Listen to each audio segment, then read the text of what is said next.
Hey, happy day 8 of the Get Up and Go Challenge. Sharon Horne-Ellstrom here with kind of a fun day, kind of a stress reliever and fun day. We are going to talk about what is your absolutely positive number one biggest concern, biggest challenge, biggest doubt, fear, or worry right now, right this very instant. Not 2 weeks ago, not 3 weeks ago, not a month ago, not a year ago, not next week, not this Sunday, what are you going to do for Easter? Right this very minute, right now. Or whatever else is coming up, but not next week, right now. So I want you to think about what is your biggest number one challenge. And we've been going through the challenge process, right? We did the long version, yesterday we did the short version. I want you to keep that challenge process in your mind throughout the rest of the challenge, because we're going to be using it enough that it becomes automatic for you, so that by the end of this challenge, you don't even have to think about it. You will just automatically run through the steps of the challenge process. I actually used it yesterday. I'm participating in the Rise Up Challenge because I love to do other people's challenges as well. There's actually 3 or 4 different challenges going on right now, and I do not have the time hanging out with a 4-year-old all day to actually participate in 4 of them. So I picked the one besides my own. I'm doing my own. That's my number 1 priority. My number 2 priority is to hang out and listen to the Rise Up Challenge. Now, why do I like this Rise Up Challenge? Might as well share that with you, because it's doing kind of what I'm doing with this challenge, but with a whole bunch of experts coming in and talking and discussing the same 7 topics that I talk about all the time. And we talked about on, I think, day 2 of this challenge, day 1 or day 2. We talked about physical, mental, emotional, spiritual, relationships, contribution, and financial. Those are the big areas of our life that we need to take into consideration all the time. And Pete Vargas III has set this challenge up around those same things. Maybe because we followed the same gurus and stuff, right? So we've learned these same setups and same strategies and same frameworks. And so that's the framework that I kind of set this up on, which is really the foundation of everything that I do, right? I set my challenge process, or the pivot process, on top of these foundational things. And we have to have something going in each of those areas. They don't have to all be awesome, but you got to at least pay attention to them a little bit, or they will get your attention. You know, I say that to me it feels like our world wasn't paying attention to some of those areas, more than one of those areas, and we've gotten this huge wake-up call. I found that in my past, I wasn't paying attention to my health, and I got stronger and stronger wake-up calls and messages to pay attention to my health. And it wasn't until my sudden cardiac arrest that I actually made the massive lifestyle changes that I needed to be making all along, but I wasn't paying attention. I was too busy doing the things I thought I should do and kind of running through my life. So we get those wake-up calls, but we don't use it. But anyway, my whole point was I'm using the challenge process. I used the challenge process to do yesterday's assignment for that particular challenge, which was kind of a hard one, but it goes to show you can use it for anything. And especially when I'm finding that I'm having difficulty with something, I automatically go to the process and I use it. So continue to use it throughout the challenge. Now today we're going to pick our one thing. What is the one thing that is giving you the biggest, most concern?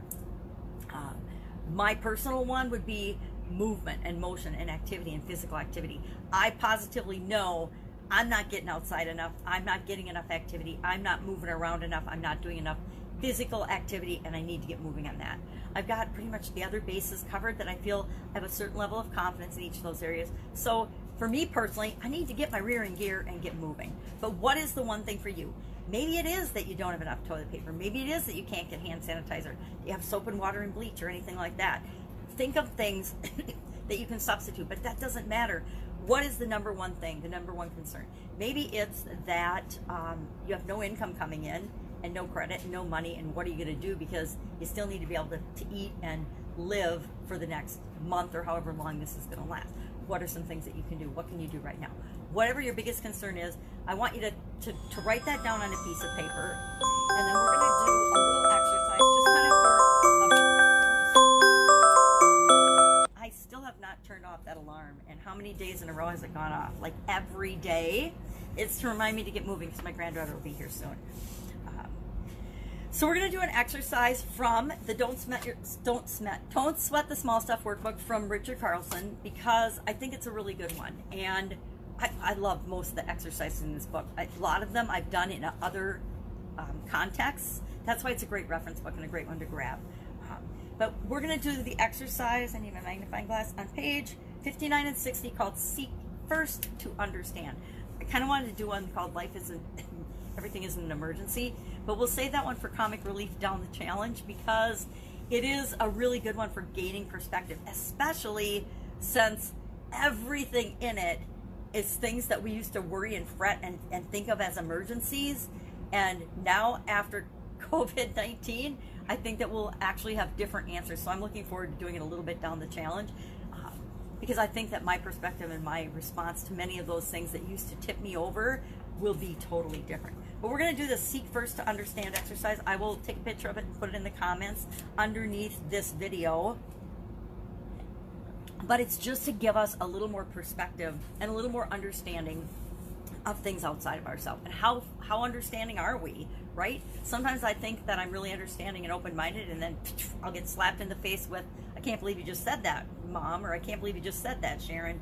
And somebody will remind me that, oh, maybe I wasn't being as open-minded and flexible as I thought I was. So we'll do the Seek First to Understand exercise, and I want you to do that to help you take a step back and then start asking yourself and writing this down. You don't have to share it, but write it down. What is the story I'm telling myself about this number one doubt, fear, worry, concern that I've got right this very minute? If your business is shut down, maybe your biggest number one worry is, how the heck am I going to jumpstart my business? How am I going to get back into my business after being shut down for maybe a month or 6 weeks or however long? How am I going to pick up where I left off and start generating income, generating money again? Maybe that's your biggest concern. And then just start writing down notes. What are the thoughts and beliefs and the stories that you're telling yourself? What are the feelings? What is everything associated with that thing that is, really that's causing it to be your number one concern, your number one worry? And tomorrow we'll break those down into a couple different categories that I think will really help you to shed light on them. And then once we shed light on things, it helps us to more openly and easily consider options. So this is all to help us get through the pivot process, the challenge process, the change process faster and easier. So what are you going to do today? You're going to pick one problem. It doesn't have to be your biggest, most number one thing, but maybe it's just one that is bothering you. So pick the number one thing that you want to do this with, and then just start writing down and brainstorming what are the reasons that this is the number one thing on your mind. So for example, I'll do mine. I haven't done it yet, but I will do it. Mine is not moving enough, not getting enough exercise, not moving enough. I have a history of arthritis, and sometimes the doctors say it's rheumatoid, other times they say it's not. So guess what? The doctors can't even decide what's wrong with me, the experts. So I just go with what works for me. And I learned that over the years, if I move, if I keep moving, if I keep physically active, that it reduces my my challenges with inflammation and with arthritis. So I already know that I am having more trouble moving, and that's one of the indicators, and that's the story I'm telling about. And the story I'm telling myself is, hey, I know that if I don't move, I freeze up and then I can't move. So I need to move more. What are some other stories I'm telling myself about not moving? Well, if I don't keep moving, I'm going to turn into a 400-pound blimp because I'm eating things I shouldn't probably be eating, and I'm a lot less active than I normally am. So I don't want to gain a ton of weight during this quarantine period. So I need to keep moving. I need to move more.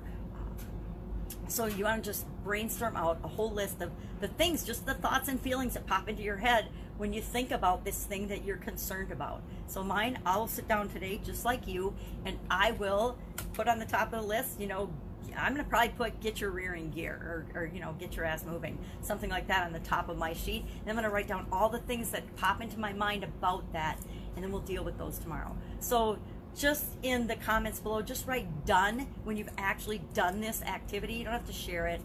It's nobody's business but your own, right? And you don't want to even necessarily have anybody else see it. Nobody needs to know what we're concerned or worried about. And then we'll probably burn it or something tomorrow. But we want to get it all out. Mostly we want to get it out of our systems and onto paper, because sometimes when we write things down, they lose a lot of their power. That's it. If you have any questions about what we're doing about this exercise, I'll summarize it in the comments below.